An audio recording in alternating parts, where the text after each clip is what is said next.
It seems like each week we hear a story about a child who is killed and the weapon used is a gun. In Utah, a 3-year-old little girl accidentally shoots and kills her 2-year-old brother. In Philadelphia, a 2-year-old boy shoots and kills his 11-year-old sister. And recently, still in the headlines, a 9-year-old girl loses control of an automatic weapon and kills her gun instructor. One can't help but ask, how does this happen? So, here to help us better protect our children is Evan Avnet, CEO of Tactical American Security Consulting. Thank you so much for coming in with us today. Absolutely. What a touchy topic. Absolutely. And hard to understand. How do things like this happen? Well, you know, obviously children are getting access to weapons they shouldn't have access to. So the thing is obviously you got to keep your weapons secure in your residence. You know, these unfortunate, terrible incidents wouldn't happen if children didn't have access to firearms. So, you know, they're getting access to firearms, and unfortunately, accidents happen in that manner. And, you know, the issue with the firearms instructor, that's, and I'm not going to second guess what he did, right. But, you know, certainly that might be a firearm that was a little too much for that young lady. For a 9-year-old. In her training, right. During her training progress. Right. So that begs the question: what age is it's a good age to introduce a child to a firearm? Well, you know, really that depends. I mean, it depends on whether you're comfortable with your child learning how to shoot. Certainly, you know, children can start shooting early in age, you know, but they have to be able to handle the caliber of firearm that they're firing, mm-hmm. and they have to receive proper training with it. So, bottom line is, you know, you will probably want to start out with a child with a lower caliber firearm than a higher caliber firearm, because it's going to have less recoil.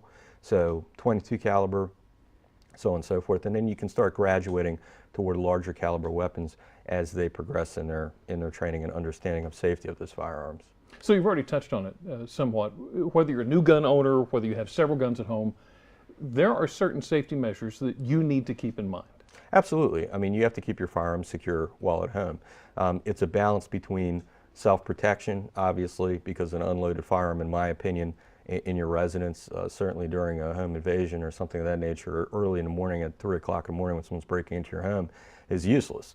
So you have to be able to balance that with the safety of the firearm itself around children and around people that shouldn't have access to it. And there's different methods of doing that. One is to keep the firearm secure in a safe, obviously, or locked up. Mm-hmm. And they do have rapid access safes now, so you can basically bolt it to your nightstand, and you know, there's different methods, but one is a push button access safe that will pop open and you can retrieve that firearm rapidly, and another one's biometric.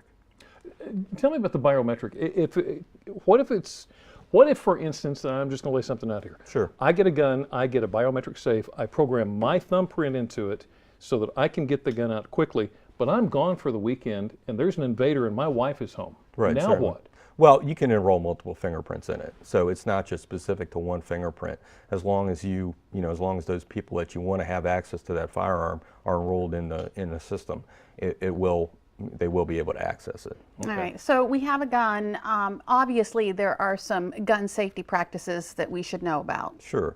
Well, obviously, again, you want to keep your gun secure, and that's not only from children, people that shouldn't have access to it, but it's also for criminals. Mm-hmm. So you don't want to have criminals break into your house, steal that gun, and then that gun is used on the street in a street crime. Number one is obviously always keep your finger off the trigger until you're ready to use it. And you know, unless it's a fatal encounter, unless you're on a range, your finger should be off the trigger. The gun should be kept secure, obviously, and only those people that are trained how to use it should have access to the weapon. And be sure of what you're shooting at and what's beyond what you're shooting at. So not just foreground, but background as well. Just be aware of your surroundings. Absolutely. In case you miss, mm-hmm. I guess. Okay, so in Maryland, you've got to have a gun safety course. That's correct. What are we talking here? Is this a 6-month course? Am I going to be able to afford this? Am I smart enough to do this? Yeah, it's actually relatively inexpensive. It's a $65 class, at least our class is $65. It's a 4-hour class, it's 2 hours of classroom and 2 hours of range time. So you get done in a day, and that'll allow you to buy firearms in the future as long as you complete the Maryland State Police application process. And in Delaware, you train for Delaware as well, right? That's correct, we do. The Delaware Concealed Carry class is 8 hours. It's a basic NRA class, NRA pistol class, and it's got other emphasis on concealed carry as well as Delaware laws and use of force. What about refreshing? Or how often should you take a refresher course? Well, certainly that's up to you, depending upon how often you want to be trained with firearms. But the bottom line is we recommend that you go to the range at least once a month, if not once every quarter. The Maryland HQL permit requires a renewal every 10 years. So again, it just depends on how proficient you want to be with your firearm. But understand that shooting is a perishable skill. It's not like bike riding. You have to keep up on it. You have to keep trained with it. Otherwise, really your shooting will diminish rapidly. Okay, so you teach these courses, but you also have a course on home invasion. We do. We teach a 4-day class. It's either in home invasion or armed robbery prevention. And basically what we do is the first day is NRA pistol, so that's the basic pistol operation, and on the range shooting at what we call flat targets, which are non-moving, non-judgmental targets.